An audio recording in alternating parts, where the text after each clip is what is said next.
Jeudi 16 avril, merci d'être avec nous pour votre édition d'information à la une ce soir.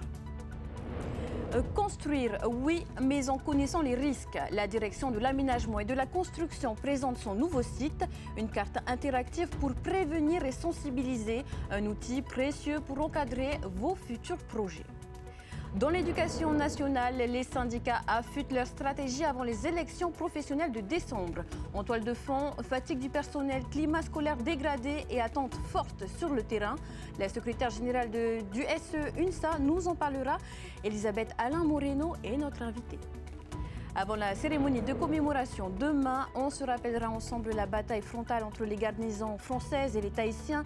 C'était en 1844 à Mahaina, une page de l'histoire que l'on vous propose de redécouvrir ce soir.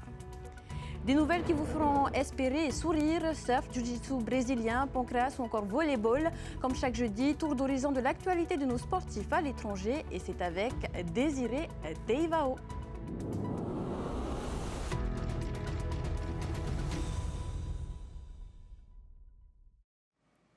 Se souvenir des événements tragiques du passé pour éviter d'en reproduire les conséquences. C'est l'un des objectifs du nouvel outil mis en place par la direction de la construction et de l'aménagement, son nouveau site internet. Une carte interactive qui recense les risques naturels sur le territoire pour entretenir la mémoire, sensibiliser la population et mieux encadrer les projets d'aménagement. Présentation avec Jeanne Tinoroa et Rarahumaha Chiang. Après le drame du 26 novembre à Haïti, qui a coûté la vie à 8 personnes, dont une enfant de 3 ans, le choc a laissé la place au questionnement. Ce drame aurait-il pu être anticipé? Les victimes mieux informées des risques? Des interrogations en suspens, mais qui soulignent un enjeu majeur, préserver la population. C'est tout l'objectif du site Arey, mis en ligne récemment par la direction de la construction et de l'aménagement.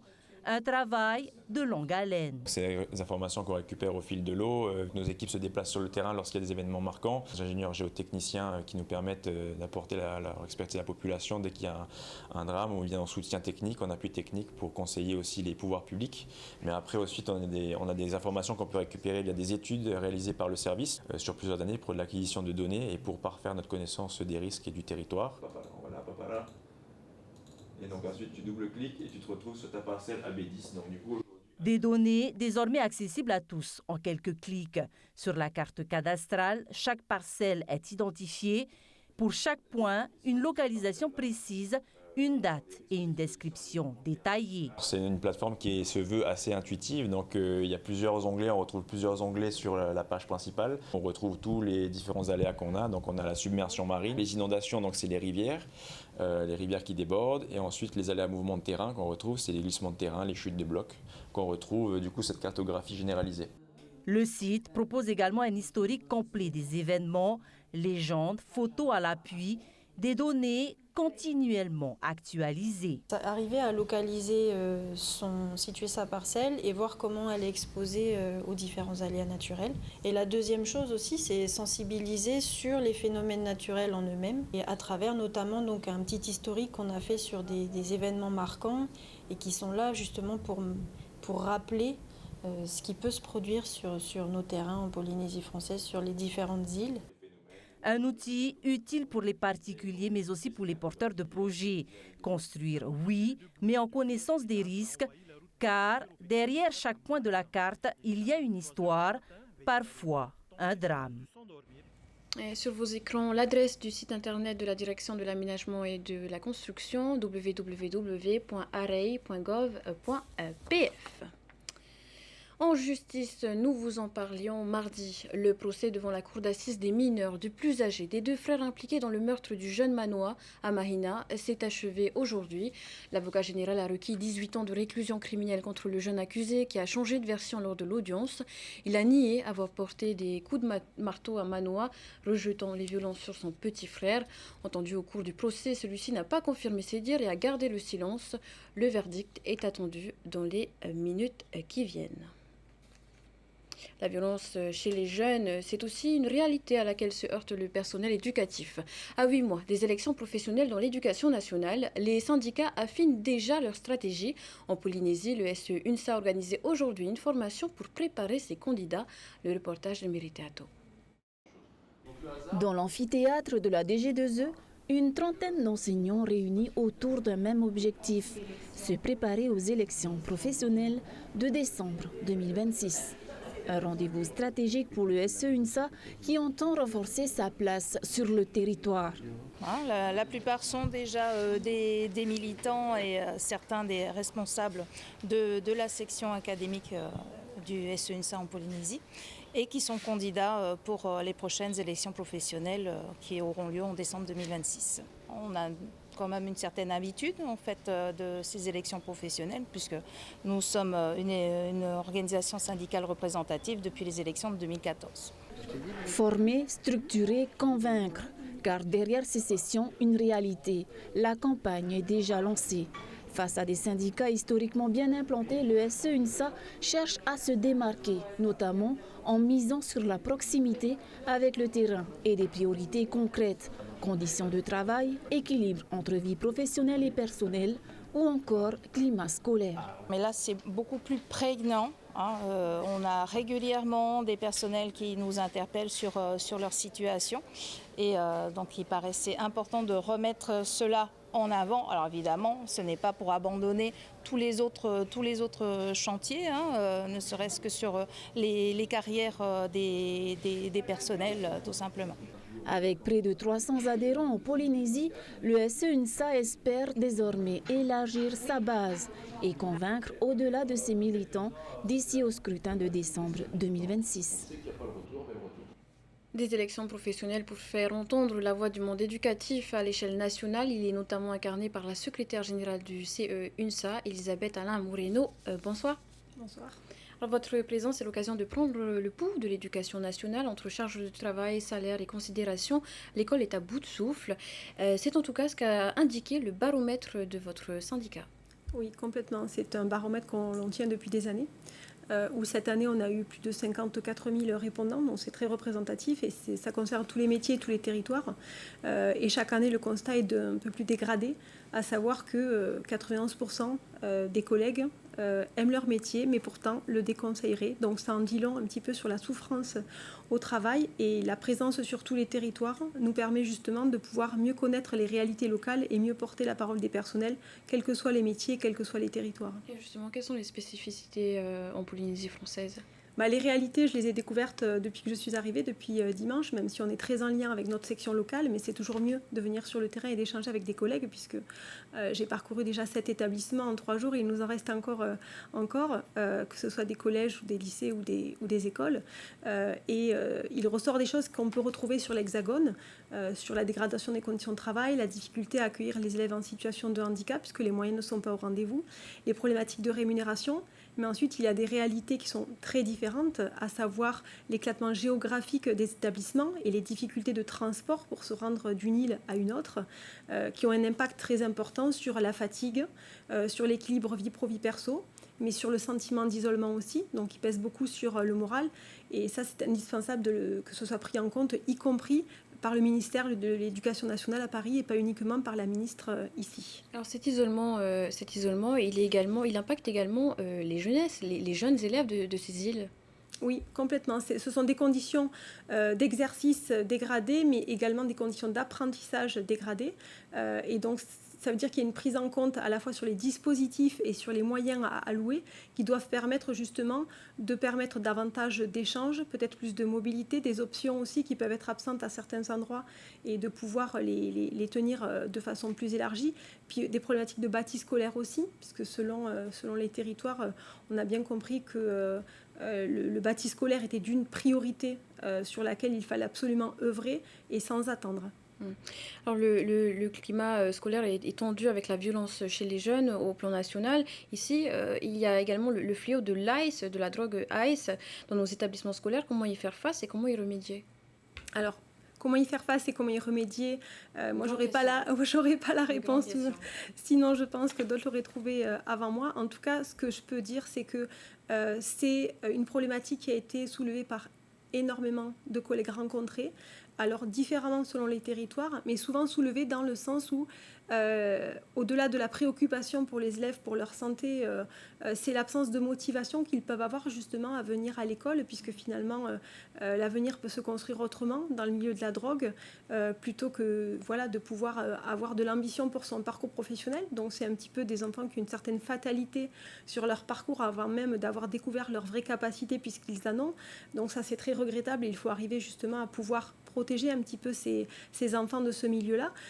Et le deuxième élément que l'on peut rencontrer aussi sur d'autres territoires justement par rapport à la drogue, c'est l'absence de personnel justement de prise en charge sur les établissements, puisque on prépare malheureusement chaque rentrée scolaire en regardant le nombre de profs ou le nombre d'heures de profs par élève, et rarement sur les pluricompétences, que ce soit les médecins, les infirmières scolaires, les équipes de vie scolaire comme les AED, les CPE, les psychologues aussi de l'éducation nationale, justement pour encadrer un petit peu l'équilibre psychologique de ces jeunes. Et c'est toutes ces compétences qui aujourd'hui font défaut et qui ont un rôle à jouer par rapport à ça. Par contre, je terminerai en disant que l'école ne peut pas tout. Et l'école, elle ne doit pas tout. Et que ces dernières années, justement, la politique gouvernementale a un peu trop visé à dire qu'à chaque fois qu'il y avait un fléau sociétal qui touchait les jeunes, alors on allait résoudre le problème à l'école. Or, ce sont des problématiques qui nous concernent tous en tant que citoyens au niveau de la société. Et c'est bien en réunissant les acteurs que l'on pourra éventuellement réfléchir à des solutions. Bien, Elisabeth Alain Moreno, je pense que le message est passé ce soir. Merci d'avoir accepté notre invitation ce soir. Merci à vous. La jeunesse, on en parle cette fois avec un enjeu de santé publique. À Tautira, les équipes médicales se sont déplacées à la mairie pour mener une campagne de vaccination contre le HPV, le papillomavirus humain. Objectif, protéger les 11-14 ans contre un virus très répandu qui peut avoir de lourdes conséquences. Reportage de Davidson Bennett. À la mairie de Tautira, les allées et venues s'enchaînent ce mercredi après-midi. Parents et adolescents répondent présents pour cette campagne de vaccination contre le papillomavirus humain. Une initiative portée par les sages-femmes du centre de Taravao et les équipes de santé de la presqu'île, avec une idée simple, aller au plus près de la population. L'idée, c'est vraiment de jouer la proximité pour que les gens adhèrent aux campagnes de santé. Et le pari semble réussi, une quarantaine de jeunes déjà vaccinés en quelques heures, un chiffre au-delà des attentes. On ne savait pas trop à quoi s'attendre, il peut y avoir personne, 3 personnes, comme il peut y avoir plein de monde comme aujourd'hui. Donc du coup, c'est vrai que nous, on s'était dit, si on arrive à faire une trentaine de vaccins, ce sera super. Et bien finalement, c'est carrément dépassé. Car le papillomavirus est loin d'être anodin, très répandu, il concerne 8 personnes sur 10 au cours de leur vie et peut, dans certains cas, provoquer des cancers. Dans 20% des cas, ce virus, il reste dans le corps, il évolue et in fine, ça peut arriver à des cancers. Alors on connaît le cancer du col de l'utérus, mais pas que, il y a aussi tout ce qui est cancer pénis, anus et tout ce qui est cancer de la gorge notamment, donc d'où le fait de vacciner aussi les garçons et aussi les filles. Face à ces risques, la vaccination reste aujourd'hui le moyen le plus efficace de prévention, un message entendu par certains jeunes. C'était pour éviter d'attraper des maladies. Et parce qu'il faut se protéger des maladies et tout. Pour éviter de propager ces maladies, il faut se soigner. D'autres suivent simplement les recommandations des parents sans toujours bien connaître les enjeux. C'est ma maman qui a dit qu'il faut venir faire. Gratuite, non obligatoire mais fortement recommandée, la vaccination s'adresse aux filles comme aux garçons avec un rappel prévu dans 6 mois. Retour maintenant sur une bataille qui a marqué l'histoire de Mahaïna. C'était en 1844 entre les garnisons françaises et les Tahitiens. Une date qui sera célébrée demain devant la stèle de Anapu. L'occasion de nous replonger dans l'histoire avec l'expert Jean-Christophe Shigetomi. Une page du passé que nous partage ce soir Tawhiti Taunu Amoussan. 15 avril 1844, 440 hommes, marins et voltigeurs français arrivent au large de Mahaïna à bord de 3 bâtiments, le vapeur Phaéton, les voiliers Uranie et Clémentine. La troupe est commandée par le gouverneur français Armand Bruat. Les bombes arrivent du large et maintiennent 900 Tahitiens dans 3 tranchées de 2 mètres de profondeur. Et le 17 avril, aux aurores, les Français débarquent sur la côte sud. La mer est agitée, c'est pas facile. certains canaux sont même un peu, on dit drossés sur des récifs, mais on sait qu'il y a une petite partie récifale par là et tout, ils débarquent. Bien sûr, il y avait quelques Tahitiens qui traînaient par là, qui leur tirent dessus. Ils ne peuvent pas riposter parce que leur poudre est mouillée. Et d'emblée, les ordres, c'était de gagner le monticule, le premier qui était de face, pour pouvoir l'occuper et protéger le débarquement, qui va se faire à partir donc, de l'aube jusqu'à peu près 11 heures. Leur avancée est ralentie par le transport des pièces d'artillerie et une végétation dense, surtout des goyaviers. Les Français arrivent au camp des Tahitiens et tombent nez à nez avec le drapeau de la reine Pomaré et non celui du protectorat. La garnison est renforcée par des Tahitiens comme Rava'ai, chef de Mataia. Il arrache le drapeau sous une pluie de balles. Les soldats continuent d'avancer et arrivent à la première redoute. La fusillade, elle est vive, à un point tel même que les Français commencent à occasionner leur première perte. Ils ont 2 officiers qui sont mortellement tués. Donc effectivement, Nansouti, qui donnera son nom au Motu sur lequel il sera inhumé, un officier d'artillerie Seignette qui est tué, puis il y en a beaucoup qui sont blessés aussi et tout. Et ce qui va leur permettre de l'emporter, c'est qu'ils ont réussi à placer des pièces d'obusier en biais, en latéral, et ils vont y aller à la mitraille, et là, ils vont décimer les rangs tahitiens. Malgré les armes des Anglais et le soutien de quelques déserteurs français, les guerriers tahitiens battent en retraite après 4h30 de combat. Une centaine de Tahitiens et une 50aine de soldats français perdent la vie dans cette bataille. Beaucoup sont inhumés sur place. Pour Jean-Christophe Chigetomi, les Tahitiens étaient plus nombreux et auraient pu remporter cette bataille s'ils avaient été préparés par des militaires. Mais cette demi-victoire fait comprendre à Brua la nécessité d'attendre des renforts avant de continuer la guerre. Elle ne s'achèvera qu'en 1847. La force polynésienne a traversé l'histoire et s'illustre aujourd'hui dans le monde à travers nos athlètes. Place à Terrasport.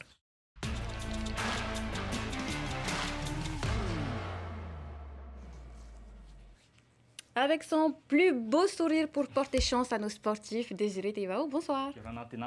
Alors, cap sur l'Australie avec la Margaret River Pro, 2e étape du Tour mondial de surf.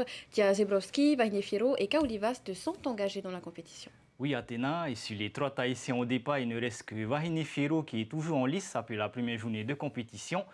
Hier, la Tahitienne a remporté sa série du premier tour face à l'Espagnole Nadia Erostarbe. Un total de 11,17 pour la Tahitienne qui n'a pas forcé son talent. Sa jeune camarade Tia Zebrowski a connu moins de réussite. La surfeuse de 15 ans s'incline face à l'expérimentée australienne Sally Fitzgibbons. Et chez les hommes, Désiré? On a assisté à un remake de la finale de Te Ahupu'u en 2024. D'un côté, Kaolivast et de l'autre, Jack Robinson. Sauf que cette fois-ci, chez lui, l'Australien a pris le meilleur sur le Tahitien. Il ne reste donc que Vahine Firo à Margaret River. On lui souhaite bonne chance pour la suite de la compétition. Bonne chance à Vahine, oui. On change d'hémisphère pour se rendre en Californie, aux États-Unis. 10 combattants tahitiens ont participé le week-end dernier à une compétition de jiu-jitsu brésilien. Oui, c'était la Orange County Spring International Open. Donc 10 Polynésiens engagés pour 16 médailles remportées. Un très beau ratio. On retient notamment les performances de Tonio Maire de la Team Millennium, qui remporte à lui tout seul 3 médailles d'or. Dans son sillage, on a le sociétaire de la Team Moorea, Willow Ann, qui repart aussi de Californie avec 3 médailles d'or dans ses bagages. La moisson d'or est complétée par Rahiti Arapari, Loïc Tautou et Rehia Brothers. Félicitations à tous nos Haïtos pour leur performance. Et après le pays de l'oncle Sam, en France aussi, nos athlètes brillent. À Marseille, un Tahitien a été sacré champion de France de pancrace. Oui, on parle de Meherio Hawata, mais le pancrace, c'est quoi comme discipline? Eh bien, ça se rapproche du MMA, sauf que les coups au sol sont interdits.